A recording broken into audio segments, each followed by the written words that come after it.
This week on Ryan and Megan, we're going to discuss, is it safe to travel as a travel therapist?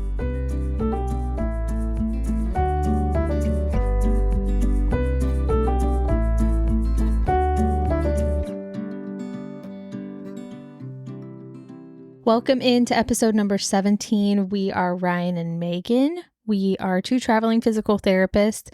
We started traveling back right at the beginning of 2020, right? Mm-hmm. And now we're still traveling with two little kids, and we're just kind of sharing what we do. Hopefully it's helpful. So today we're getting into safety of travel. Right. I think this is a big question that we get a lot from, probably actually more from solo travelers, of just kind of generally, is traveling safe? Maybe their parents are a little worried about them. Maybe they're themselves are worried about being in new cities, new towns. So we're going to kind of go over that today. But before we hop into that, if you could take the time and just give us a 5-star review on wherever you're listening to this on your podcast player, that would be really great. That helps promote our content to other travel healthcare workers so we can help as many people as we can. So if you could just go ahead and give us a 5-star review, we would love you for it. Okay, so when preparing this topic, Megan and I were discussing it's easy to answer the question of, is travel safe? We could say, yes, it can be. And depending where you're at, no, it can't be. But that's probably what answer you would get anywhere. If you were going to move to any place, people are going to talk about these are the unsafe areas, these are the safe areas. Mm-hmm. So we kind of wanted to equip you with a little bit more content, or kind of what we do when we're going to a new area. Mm-hmm. Yeah, I think generally, as far as traveling in the U.S. goes, it's going to be mostly safe. Yeah. Just there's always certain places in any town or city where you don't want to be at a certain time. So that's everywhere, but generally it's pretty safe to travel in the US. But we're going to kind of get into the nitty-gritty of how to maybe determine what are some of those places so you don't park yourself right in the middle of it when you're trying to find a place to live at your next contract. So I think one of our first tips about determining safety on your next contract is to take the interview as a good opportunity to do that. So before you've even gotten the job, you've just kind of heard about the job and they chose to interview you, this is going to be your time to really dig into that a little bit. And this is the facility interviewing you. So not your travel company interviewing you or you talking with your recruiter. This would be like, hey, I want to go do this job in San Francisco, California. The facility there, the outpatient clinic, the hospital is now interviewing me.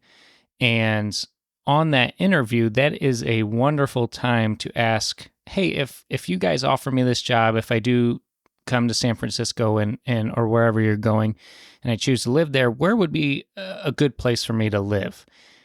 Ask the people who live there already, because they know what places you want to be, where you want to be, when you want to be there. And so they would kind of give you some good housing leads. And that's good for anywhere, even if you feel like it's a safe place or not a safe place.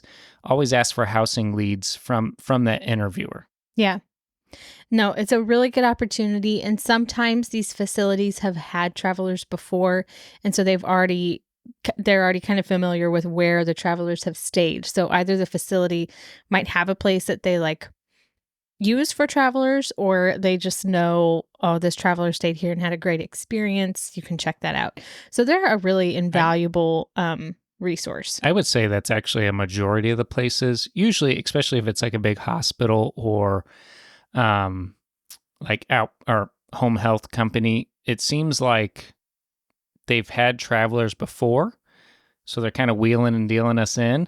And so that's... So they might be familiar with some stuff it does seem like people offer, or maybe they just like, most people who we've asked, they really like sharing about their hometown.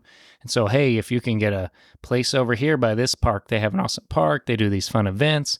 It's just really great resource. Yeah. Mm-hmm. Okay. The next kind of resource. Oh, yes. This one's really good. is called, it's a website that I found like way back when we first started traveling, and it's called bestplaces.net.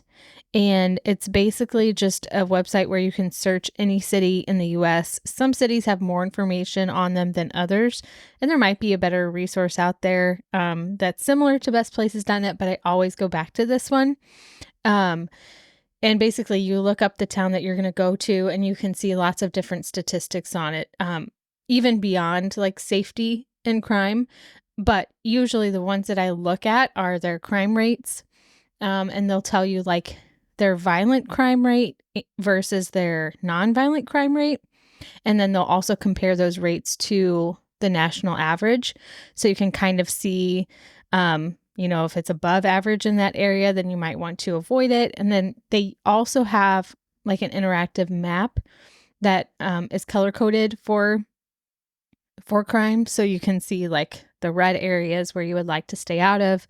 But even sometimes, like, I've looked at that and then I've gotten some feedback from people who actually live there, and they're like, oh yeah, that's a safe place. So that's why it's always good to double check. But having this resource is really nice because it allows you to do a little bit of research.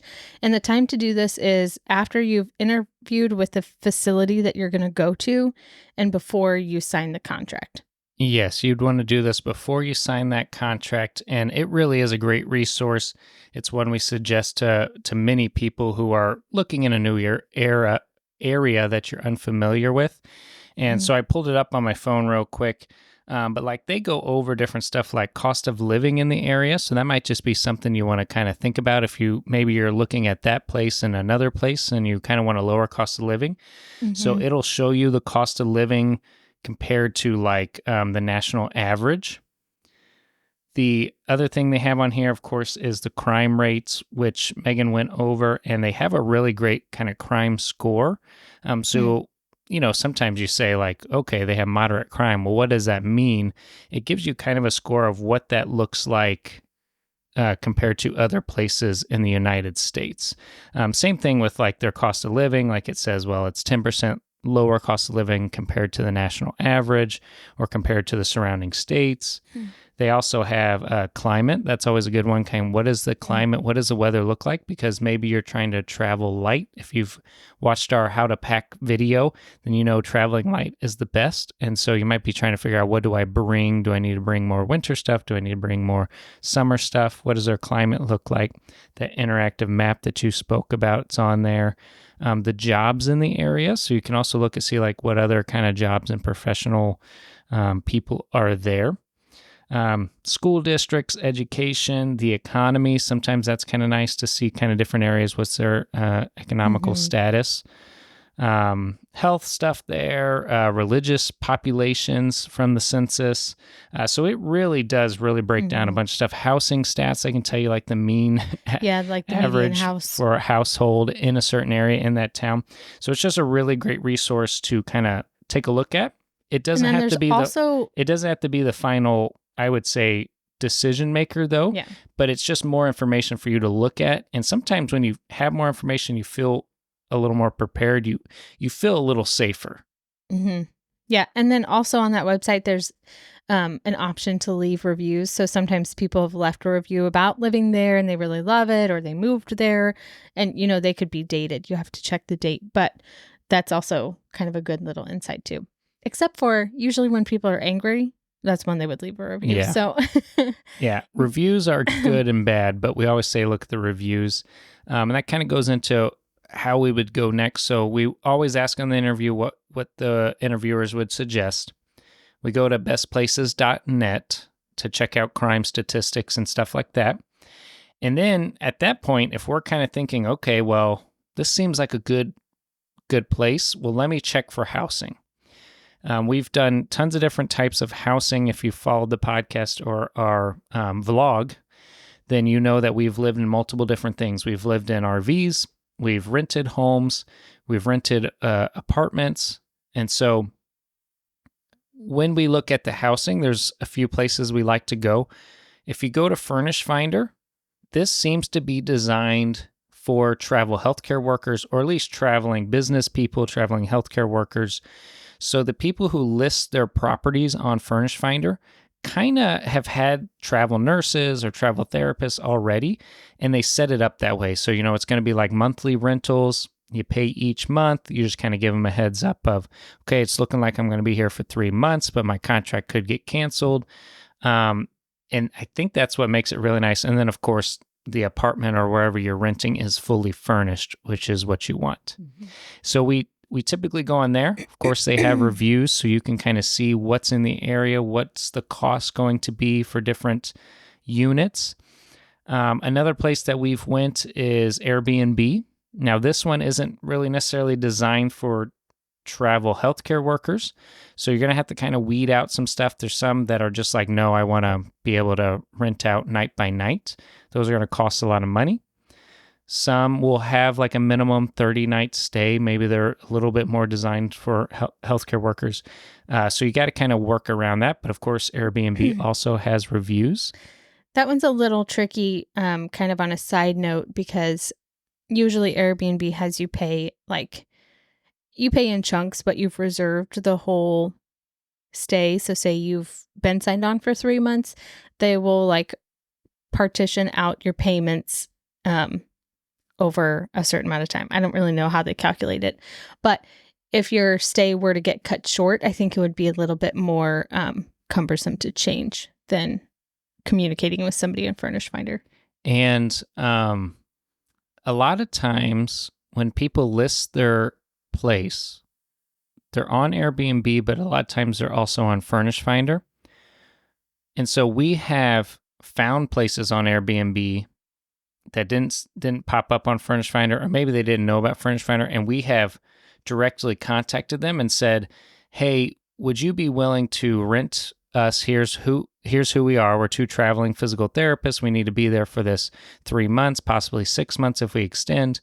Would you be willing to rent outside of Airbnb?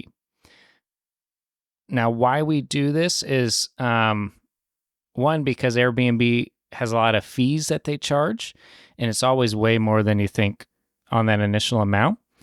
Now, going outside of Airbnb, there's less protections for you. So sometimes we ask them, hey, would you be interested in doing it through Furnish Finder?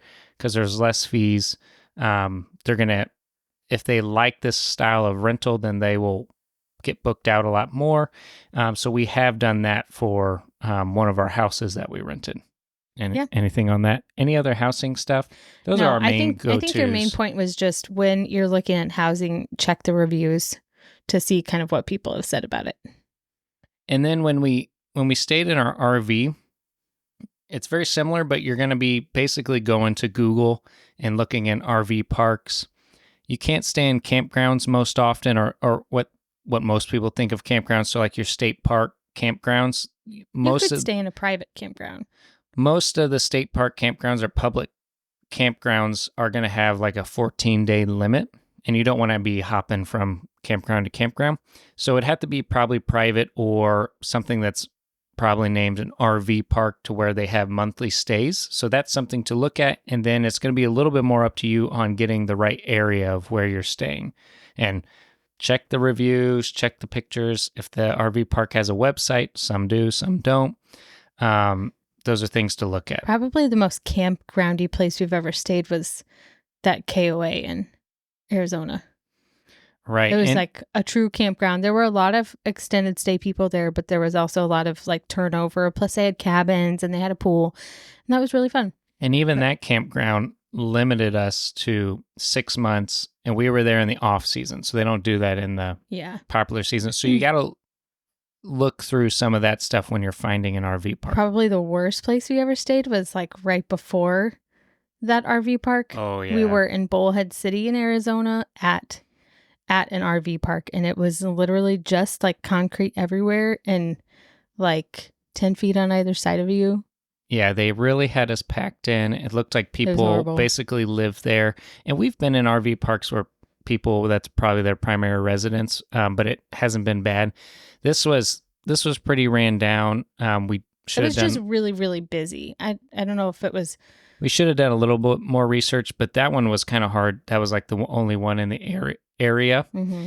And But what was the big kicker, we probably could have stuck it out, but the big kicker was that it was like 115 degrees because we were down in this like river valley, Mm-hmm. and our AC unit couldn't keep up on Yeah. our RV. It was literally like blowing a breaker because it was running all day. And we weren't there in the summer. I can't remember exactly what. I think we were coming out of summer. Came in the fall. Yeah. But it So was it still was that fall. hot. It was still that hot.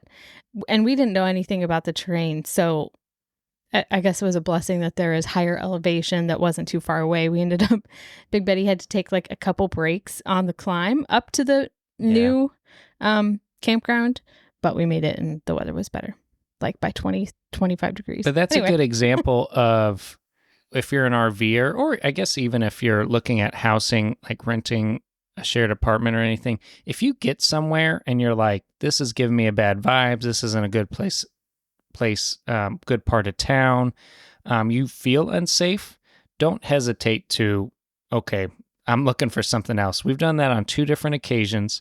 We did it there at the RV park because it was just too hot for the RV, so we moved It would have been safe, to higher but not elevation. super nice. And then we did that in Washington. We rented an RV because we were having a hard time finding housing, and it was just in a bad place. The RV was really gross, and so we just said, "Hey, we're not going to stay here anymore." And we found something different, a little longer commute, but it was a lot better. Mm-hmm. So don't be afraid to move.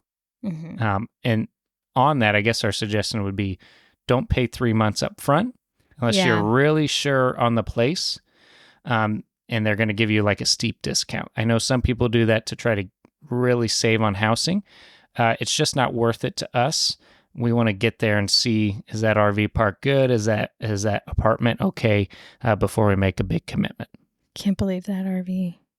It was bad. I left a bad review. I was one of those review people, so you won't get it. It was in Tacoma, Washington, if you're curious. You might see my review. All right. So now let's just kind of discuss a little bit on, once you're at the assignment location, what are things you can do to keep yourself safe? We have never personally done this. Maybe I shouldn't say that. We might do this in the future, but we have seen other travelers, kind of ones that like have traveled through our rental, just kind of like observing their habits. We've seen other travelers bring like portable security systems. So whether it's just like one camera that's like at the door or a camera that's like down in your space, if you're in a rental that has like a shared entry with the person who's renting to you, that could be a good option just to make you feel better so that you can see what's outside without having to go out there, or you can kind of monitor what's going on at your place when you're gone at work, since you're going to spend most of your time away. So that is one tip. Right. I don't think it's necessarily needed, but if it makes you feel a little bit better, I think that's a great idea, especially with all this wireless technology now that we have. If you just get their internet hookup, and you can put a small camera in your living space, especially if it's like a shared apartment. And by shared apartment, like how the rental we have is like we rent out our basement. There's a kind of an apartment set up in the house of our basement, but there is a shared door so we can go down and we can do laundry. And so it's really great for them to have a camera there, so they make sure that we're not doing anything or taking in any of their stuff. And I could see that being very similar other places. Mm-hmm. We did one rental where we had a shared space like that, where we were in a basement and there was a door that the owner could come through. We didn't feel uncomfortable at all. I don't know if I was alone, if I would have felt a little bit uncomfortable, but I think for the most part, people who are renting out their space, especially to travelers, all they want is just a respectful renter, and generally they're respectful of your space too, and they want you to have a good experience. So yeah, they want to make money off you. They want more people to come back and rent. So a lot of times you don't have trouble, but if you needed a thing, or if you had pets, I know some people travel with dogs. Yeah, that'd probably be a great thing, so you can check on them when you're at work. Mm-hmm. The next thing is just common sense travel tips. So if you were going on vacation to a city, or you're going on vacation to a national park, there's just common sense things that you're going to ask yourself: do I need to be here at this time? And most of the time, if you don't know the answer to that question, then you ask a local, or you can call the local police and ask them, police department, and say, hey, would it be a good idea to be on this street at this time, or be in this part of the park at this time? And just kind of common sense things we all know and we were taught growing up. But there really is a right place to be somewhere and a wrong time to be somewhere. And you just got to know that when you're exploring. Don't be fearful of exploring. That's part of the fun of travel. You just got to have some common sense about it, and don't be afraid to ask other people, your coworkers that you're going to be working with. Mm-hmm. They're a great resource on, hey, go do this. This is a perfect time to do this. So don't be afraid to ask. Yeah, usually, especially in healthcare, you have some time to talk to your patients, and that is some of the best times to get the recommendations for like what to go see and do while you're in town. And they love to share like the best stuff to go do. So if you're getting those recommendations, you can feel pretty confident. And then I would say other common sense stuff, especially when you're traveling like cross country or you're going to be in an unfamiliar area, is just like make sure your car is set up to be able to successfully like carry you to where you need to go. So make sure you have enough, like plenty of gas, and your tires aren't like about to go flat or pop, and maybe that you have like a jumper cables. Yeah. We usually have jumper cables, a blanket. If it's winter or anything like that, we have coats for all of us and the kids. Or if you're like going out to a national park that's a little remote, or like especially through Arizona and California, there's like a lot of desert areas where there's really long stretches. So if you're doing something that is like a crazy amount of driving, maybe consider having an extra can of gas with you or something like that. I mean, that would be extra. Just general water. Yeah. And then maybe even like formal roadside assistance. And so we have used this a couple times, and it always seems to happen late at night, right on the side of the road. But having some formal roadside assistance to where, especially if you're a solo traveler, if you break down, you're not at the whims of strangers passing by, but you can call a professional and they can come help you with whatever your car needs. Mm-hmm. Yeah. So that's usually through your insurance or AAA or something. But I cannot believe we broke down once. Everything happened in Arizona. We've broke down a couple times. Well, we broke down on our way back from the airport in Las Vegas, back to our town in Arizona, which was like an hour and a half, I think. Hour and a half, pretty well desert till we got to our town. Yeah, pretty like remote, very remote. And we got like within a few miles of our exit. Literally the 1 mile exit sign is where we broke down. Yeah. Thank goodness, because there's charges with like getting towed over a certain amount of miles. But that was like crazy to me that we made it that far. I'm so glad we didn't get stuck further into the desert and have to pay all that tow mileage. Yeah. The other thing would be sharing your location with family or friends. And this could be in the form of just, hey, I'm going out this weekend to this area, and you just let a friend or family member know. So if you don't return, they can start asking questions and looking for you. Or it can be in the form of technology. I know Megan and I share our location with each other on Google Maps. Or if you have, what is the one, Life 360?